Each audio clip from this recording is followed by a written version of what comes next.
I did something that my mother absolutely forbid me to do. But of course, like most kids, I was sneaky. But I just knew I was fast enough to get away with it. But as soon as I did, I looked up and there she was, staring at me, eyes as wide as the sky. Now I know you're wondering what it is that I did, so I'm going to go ahead and tell you, because with me, honestly, it could have been anything. One day, I waited until my mother went to the bathroom. I figured that with the noises coming from her stomach, she was going to be in there for a while. So I waited. I waited until she went in and closed the door, but I wasn't in the clear just yet. I had to wait until I heard the fan turn on. And when I did, boy, was it on. I ran to her bedroom and I found her purse laying on the floor. And it was just calling my name. I had never been so nervous or excited in all my 7 years. But I looked behind me again, though, just to make sure I was alone. And then I did it. I grabbed her purse and opened it, and I reached in and grabbed her gun. The excitement I felt at that moment rushed all through my body. I felt like Charlie when he discovered he had Willy Wonka's golden ticket.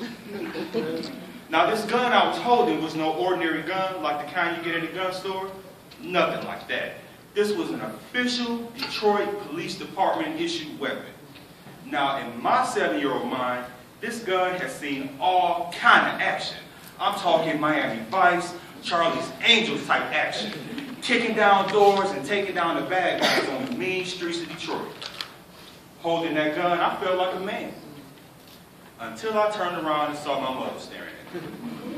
Now at the time, I couldn't quite tell which look she was giving me. If it was the, you're going to be on punishment for a really long time look, or the, you get ready to get your butt.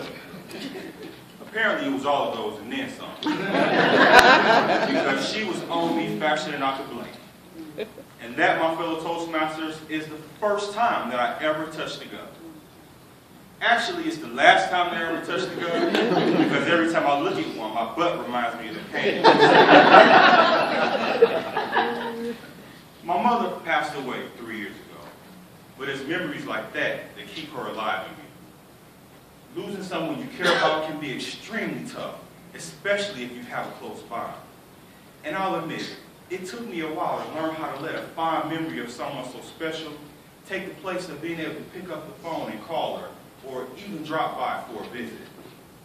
That's why it is so important to cherish every day, because the one thing that we all know without a doubt is that you can be here today and gone tomorrow. You have to make memories with those people that are special to you. And the funny thing about memories is that they can be triggered by the slightest little thing, like the aroma of that favorite dish that only your grandmother could make, or that old car that you saw driving down the street. You know the one. It happens to be the same type of car you lost it in.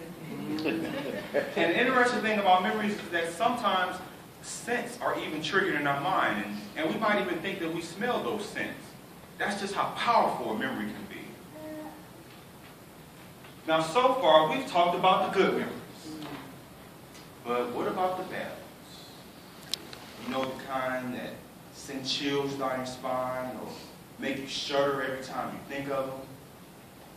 Like the time my face got all scratched up because I just had to introduce the cat I just found to the neighbor's dog. Or the time my cousin tried to kiss the girl that I had a crush on in front of me. But that's okay, because on the way to school one day, I pushed him down. He slipped and fell and hit his head on the ice. But I didn't care, because that's what he gave me, kisses the tissue when you do not have crush.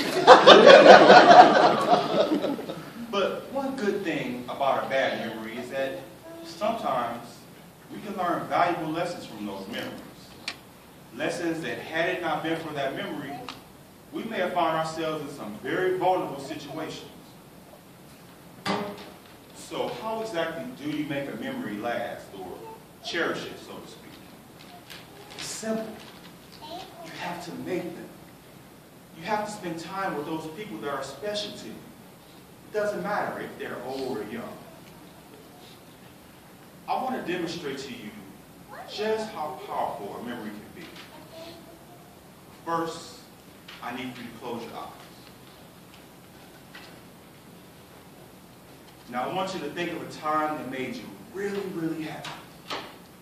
So happy that if you could freeze that moment and put it in your pocket and carry it with you wherever you went, that would be the moment you picked.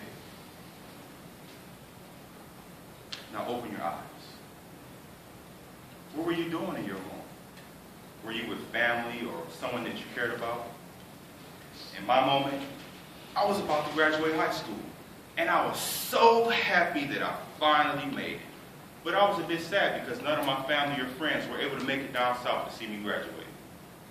But the day came, and I got ready to graduate, and they called my name, and all of a sudden, I heard all of this noise behind me, and I turned around to see what it was, and there was my mom, both my aunts, and my two best friends. They had surprised me and showed up to see me graduate after all.